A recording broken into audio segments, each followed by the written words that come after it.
Hi, I'm ED-SKaR and I am once again back in sunny Milton Keynes, and we've got another tournament vlog. This will be, as it usually is, a bolt action game at Wargames Workshop run by the Outriders MK.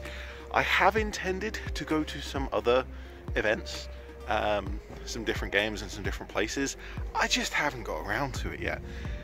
But this time, at the bolt action games, I'm kind of following on from last month because I want to have a look at medics again. Last time I tried to keep my medics kind of running up with my infantry, and this time I have a slightly different plan. I have some stationary weapons teams. I want to see if having a medic near them is of any value at all. Let's see if I can remember what units I have brought. So obviously I'm going to be playing Soviet Union, as I usually do, because that's the most models I have for bolt action. So the first choice is, as you would expect, the free rifle squad. I then have a second rifle squad, which is the NKVD, and they've got a light machine gun. I do have some body armored Soviets. Now, these are not the tank riders. I usually take the tank riders with the body armor. This time I'm taking them as an engineer squad, and that's because I converted up a model with a flamethrower ages and ages ago and I haven't had a chance to use it. And rather than putting them on a tank, I'm going to put them on a Konsumelets, the artillery tow. I do have a couple of other armored vehicles, BA-64 Stalker, and my T-34, that's actually 3D printed turret with the 75. That's pretty useful. And then my officer, obviously the medic, and the heavy weapons, which I think is going to be the ZiS-3. A quick edit from the editing desk. This is not the ZiS-3, but rather the smaller 45mm light anti-tank gun. And a pair of anti-tank rifles, just because I had the points in the order dice spare to do that. Usually don't get to the opportunity to field more than one anti-tank rifle because they're 30 points, 39 points veteran even. And so having the option to have a few of those doesn't come up very often because we have limited order dice at these games. But anyway, that's that. I'm going to go inside to get myself a drink. Oh, by the way, you'll notice that I'm doing my intro sitting down rather than walking across the car park. That's because the wind noise of these intro sections, it means sometimes it's very hard to hear what I'm saying, so hopefully me sitting down with the bike in the background is a little better for everyone. Anyway, right, let's go inside. So we have this handy sheet telling us the games for the day, and this is the same sheet as has been used in some, if not most, of the times that I come to this event, but I don't think I've actually shown you guys it before. The first game is Meeting Engagement, just with some extra points, and this is deploying onto the board edge on turn 1 rather than placing models onto the board beforehand. My opponent is fellow regular Soviet player at these tournaments, so I'm well aware of the victory that I'm not going to be having here. I threw my infantry up the middle, vehicles to the right.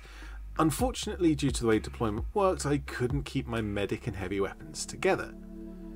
I quickly found that my two rifle squads just don't have enough staying power, and they very quickly got whittled down to naught. And my big guns on the right just kept missing. The medic ran away, leaving the lieutenant to his fate. Stalker rushed up to the opponent's table edge to take out the AT rifle, and failed to even manage that, as also did the T-34. With the infantry out of the way, my anti-tank gun and medic got mobbed, and finally, at least one thing went my way. The flamethrower did manage to wipe out one enemy squad, so I scored a single point this game. Pretty devastating.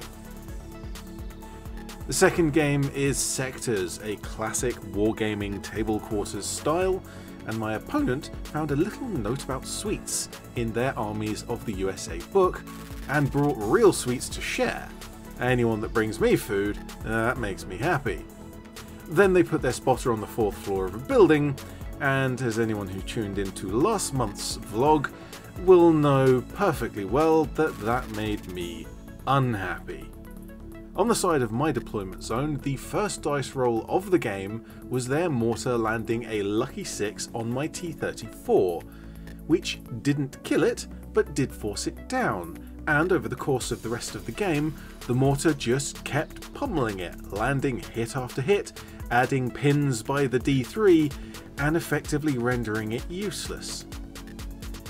I did, however, get my heavies and the medic stacked into a fair enough position, but my opponent steered clear of their lines of fire. It was just too much in one place with no versatility. So the bulk of their force came rolling on around, able to take my platoon apart one small piece at a time. Not that I went down without a fight. The flamethrower again caused havoc, the NKVD wiped out one squad, and over the course of the game I took out 4 NCOs with exceptional damage. When they finally brought their tank on, it was quite mobile, but strangely just as ineffective as mine. Not that it mattered that much, as all of their infantry was in my table quarter, scoring loads of points at the end of the game. One funny thing did happen during this game, as I think it was at the end of turn 2, where my opponent got all of their activations early, and then handed me the remaining 9 of my total 11 order dice. Last up is key positions. Essentially stand close to 3 objectives along the middle of the board edge to win. My opponent was the British Airborne. Actually they were Finnish, but swapped platoon for the last game. The Airborne can drop onto the battlefield during the game in these little sticks. One on the left of the screen here is no longer visible because I shot them off of the board pretty much immediately. My T-34 in the middle was, on the other hand, totally incapable of doing much anything to another one, just because they kept missing. At point blank range, no less. I quickly got my heavy weapons set up with their medic on the other side, and they did utterly nothing the whole game. And at the end, the objective markers that I actually made up recently in a video and have finally had the opportunity to use were held 1 to me, 2 to my opponent. And so, all told, 3 games, 3 losses, and I placed last overall. My worst result ever.